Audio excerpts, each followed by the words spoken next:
Frédéric Muhl-Valentin, bonjour. Bonjour. Alors vous êtes membre de la fédération PS et mandataire de la campagne de Manuel Valls pour les primaires. Alors Manuel Valls et Arnaud Montebourg sont un peu quand même les grands vainqueurs de cette compétition interne, vu qu'il y a eu quand même une exposition médiatique. Absolument. Les outsiders sont les grands vainqueurs parce que d'un coup ils ont été connus. Les outsiders. Oui, pourquoi? On les appelait comme ça, Manuel se définit comme ça. Et d'un coup ils se sont fait connaître au niveau du grand public et c'est vraiment à ça que sert une primaire. Pourquoi est-ce que vous avez décidé de soutenir Manuel Valls durant ces primaires? Est-ce que les places pour soutenir les autres candidats étaient prises, donc vous êtes rabattu sur Manuel Valls, ou c'est un choix? Ah non, c'est un vrai choix. J'ai rencontré Manuel en 2009, ici même à Marseille, pendant les assises militantes qu'on organisait avec la fédération. J'ai trouvé cet homme très droit, très pointu sur les choses. Et puis on s'est revus au Festival d'Avignon. Et comme j'ai l'habitude de dire, Manuel, lui, il vient au Festival d'Avignon, mais il est venu avant que les caméras le suivent. Nos points communs, ça je plaisante, c'est peut-être le seul candidat qui vit avec une intermittente du spectacle. Ah d'accord. Mais bon, mis à part la culture, il y a quand même autre chose. C'est vraiment cet attrait qui vous a dit, bon ben je le soutiens. Non. Ce qu'il y a, c'est qu'il n'est pas sur les vieilles lunes. Il n'est pas sur les tabous de la gauche. C'est un homme de gauche, profondément de gauche. Il s'est ancré au Parti Socialiste quand il avait 16 ans. C'est vraiment un homme de gauche. Un social-démocrate, il était avec Michel Rocard notamment. Et Lionel Jospin, cette social-démocratie qui a vraiment pas encore eu lieu vraiment en France. C'est-à-dire qu'on n'est pas, on est plutôt sur, de vieilles lunes, comme j'appelle ça, sur une nostalgie, peut-être une gauche, comme il aime bien dire ça, Manuel, mais moi je reprends un peu ces termes, c'est cette gauche tribucienne, cette gauche un peu sectaire, qui, quand on n'est pas dans la ligne, à un moment donné, ben, on est même taxé de réac. Et moi, souvent, je dis, attention, réac, c'est un mot stalinien. Quand je vous dis Manuel Valls, vous pensez à quoi? C'est le candidat de gauche le plus à droite, avec les pensées les plus proches de l'UMP, je pense. Il est bon. D'accord. Qu'est-ce qui m'a marqué? Que c'était un candidat qui avait des valeurs un peu plus correctes. C'est-à-dire qu'il ne s'employait pas, comme certains socialistes, à proposer des projets qui n'étaient pas forcément faisables. Ah, vous n'êtes pas de gauche, hein? Non, je ne suis pas forcément de gauche.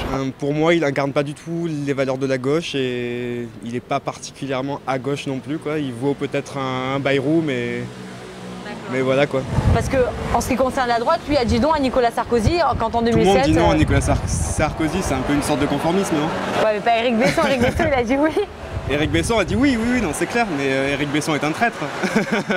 Vous êtes un artiste, justement. On dit que les artistes sont connus pour être à gauche, mais Manuel Valls ont le tacle d'être la droite de la gauche. Alors, vous en avez pas un petit peu marre qu'on vous colle cette étiquette? Mais la droite de la gauche, ça ne veut rien dire, absolument rien dire. Et autrement, on pourrait dire que Montebourg, c'est un vieux bolchevique. Pourquoi on ne pourrait pas dire ça? Si Hollande gagne en 2012, est-ce que vous pensez qu'il va être ministre? Je pense que Montebourg sera ministre sûr. Après, Valls, je le mettrai à l'intérieur. Du travail ou de l'intérieur, ouais. D'accord, et pourquoi? Comme ça. Je sais pas, je pense pas qu'il a le charisme pour être ministre des Affaires étrangères. Après, un truc interne, je pense qu'il serait bon, vu que voilà, il a une belle gueule, il est plutôt populaire. Je pense l'économie, peut-être les finances ou le budget. Ah d'accord, vous le voyez au niveau économique? Bien sûr, parce que je pense que c'est celui qui aura le mieux défendu son parti et c'est celui qui aura dit les choses les plus convaincantes. Je veux dire, il a eu un budget où il a proposé un programme qui était peut-être plus solide que les autres socialistes qui faisaient des promesses en l'air. Et c'est ce qu'on est en train de voir en ce moment d'ailleurs avec le projet de Hollande qui est en train de se casser la figure.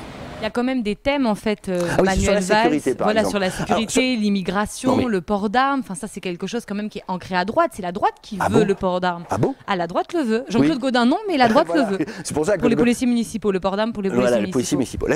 Le problème sécuritaire, le problème c'est le sentiment d'insécurité. Pourquoi? Parce qu'il y a une casse de la fonction publique et donc évidemment, il y a une casse évidemment de la police. C'est quand même le premier qui a mis sur la table de dire, mais attention, la sécurité ou l'insécurité, c'est quand même une notion de gauche parce qu'elle touche les plus pauvres. Avant, c'était un peu tabou dans la gauche, on n'en parlait pas tellement. Mais parce que lui, il est maire d'Évry, il est maire d'une ville de banlieue, il sait comment les choses fonctionnent. Alors par rapport à la police municipale, c'est très simple. Demain, on ne pourra pas raser gratis. Et demain, on ne pourra pas embaucher tout de suite 10 000 policiers. Aujourd'hui, Marseille, il y a 240 flics municipaux, 70 qui travaillent. En plus, ils ne sont pas armés. Mais En plus, dans Oui, mais les attention, la police municipale, elle a quand même des missions. Ces missions, c'est pas de faire des enquêtes, c'est pas quand même de se trimballer avec un flingue, ça reste quand même de la circulation. C'est ce que disent les policiers d'ailleurs. Alors, c'est pas des OPJ, c'est-à-dire que c'est pas des officiers de police judiciaire. Mais ils ont le droit d'être armés, s'ils ont une bonne formation. Oui, ils ont le droit d'être armés. Ça, Pourquoi la loi ils ne seraient pas l'autorise. armés? À Lyon, ça marche très très bien. À Nice aussi, comme ça, je prends une ville de gauche et une ville de droite. C'est toujours un petit peu la guéguerre entre le maire et le préfet. Le préfet qui dit on peut pas mettre de policiers en plus, et le maire non plus. Sarkozy en a supprimé 10 000. Oui, mais est-ce que armer les policiers municipaux, c'est pas une façon de se défausser, de dire ils sont armés aussi, comme ça ils pourront peut-être remplir des missions que fait la police, puisque c'est ce que disent les syndicats de policiers municipaux. Ils disent qu'ils font plus de missions. Les armées, c'est pas cautionner ça? Avoir une arme, c'est aussi une sécurité, parce qu'on ne sait jamais. C'est de la dissuasion au final. C'est de la dissuasion exactement, parce qu'à un moment donné, il suffit qu'ils peuvent se trouver face à une équipe un petit peu plus, je dirais un peu plus chaude, un peu plus délinquante. Il faudrait aussi, si vous voulez, ça pose un constat qu'ils soient, mais ça pose une autorité. Si Manuel Valls faisait partie du gouvernement, donc il aurait la possibilité, en tout cas, de faire appliquer ses idées. Et j'en vois peut-être une, la TVA sociale. Pourquoi augmenter la TVA d'1 point? Pourquoi? Et comment, pourquoi?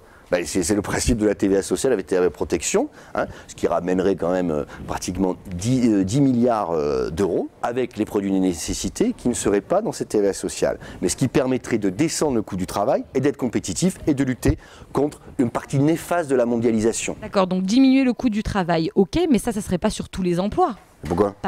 Ça ferait pas 6 milliards. Si on enlève les charges et les cotisations de tout ce que les gens cotisent, ça fera pas 6 milliards, c'est beaucoup plus. C'est 9 milliards,1. La totalité des emplois français, les charges et les cotisations représentent 9 milliards. Non, il baisserait le coût du travail, il va pas tout baisser. Mais alors il va choisir sur quel emploi tous? Ah ça je sais pas encore. Le choix de Manuel, c'est de faire une TVA sociale qui donc baisse le coût du travail pour les entreprises, les PME en particulier, faut bien pas tellement celle du CAC 40, et à un moment donné, le fait que ça va créer des emplois, ils pensent à 60 000 emplois. C'est vrai qu'on dit que la TVA est un impôt injuste. Je ne suis pas si sûr avec ça.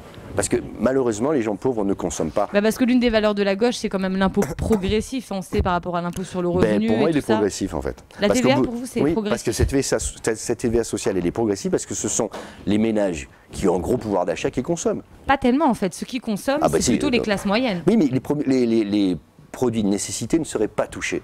On parle d'impôt, mais l'impôt, c'est quand même pas la finalité pour faire rentrer de l'argent dans les caisses. Il y aurait peut-être d'autres choses. Donc, la une croissance, TVA. il paraît. Ouais. Voilà. Alors, comment on fait avec cette croissance? Qu'est-ce que vous proposez? On a décidé, Manuel Valls a décidé d'aider les entreprises innovantes. D'accord. Voilà. D'aider l'éducation. Quand je vous dis que Manuel, c'est l'éducation et la culture, j'ai peut-être oublié la recherche. La recherche, c'est très important. Fondamental. Parce que si on ne crée pas de nouvelles choses à vendre, à produire, c'est sûr que... Vous savez que quand on fait de la recherche fondamentale, on met 20 ans quand même après pour vraiment concrétiser un projet. Ça met beaucoup de temps. Oui, peut-être on mettra un peu En attendant, on fait comment avec notre dette, avec notre déficit? Je vous dis, il y a cette histoire de TVA sociale. C'est quand même un des pôles pour la croissance. Très bien. Merci beaucoup. Merci.